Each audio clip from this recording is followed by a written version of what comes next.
কাশ্মীরের পুরো ভূখণ্ড দখলের পরিকল্পনা সফলের পথে ভারত অনেক দূরে এগিয়েছে। তারা ইতিমধ্যে পরিকল্পনার 3টি ধাপ অতিক্রম করেছে। এবার পরবর্তী ধাপে নজর দিচ্ছে নরেন্দ্র মোদী সরকার। এ ধাপ সফল হলে পাকিস্তান নিয়ন্ত্রিত কাশ্মীরের দখলও যাবে ভারতের হাতে।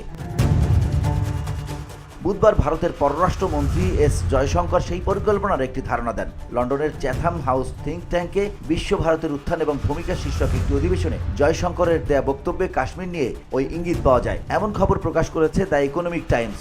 ধুলো, ময়লা ও ক্ষতিকর ধূলিকণা থেকে নিমিষেই মুক্তি দেয় চৌধুরী এয়ার পিউরিফায়ার। এর শক্তিশালী সাকশন ঘরের কোনায় কোনায় লুকিয়ে থাকা সকল ধুলা টেনে ফিল্টার করে এবং বের করে আনে নির্মল ও স্বাস্থ্যকর হাওয়া।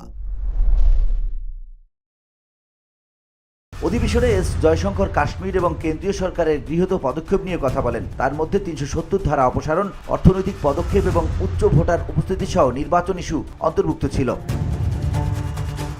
কাশ্মীর সম্পর্কে জিজ্ঞাসা করা হলে জয়শঙ্কর বলেন, কাশ্মীরে আমরা বেশিরভাগ সমস্যার সমাধানে ভালো কাজ করেছি। আমার মনে হয় 370 ধারা অপসারণ ছিল একটি পদক্ষেপ। তারপর কাশ্মীরে প্রবৃদ্ধি, অর্থনৈতিক কর্মকাণ্ড এবং সামাজিক ন্যায় বিচার পুনরুদ্ধার করা ছিল দ্বিতীয় ধাপ। খুব বেশি ভোটার উপস্থিতির সঙ্গে সম্পন্ন নির্বাচন ছিল তৃতীয় ধাপ। আমার মনে হয় আমরা যে অংশের জন্য অপেক্ষা করছি তা হলো কাশ্মীরের চুরি করা অংশ ফিরিয়ে আনা। VOD Bangla news desk.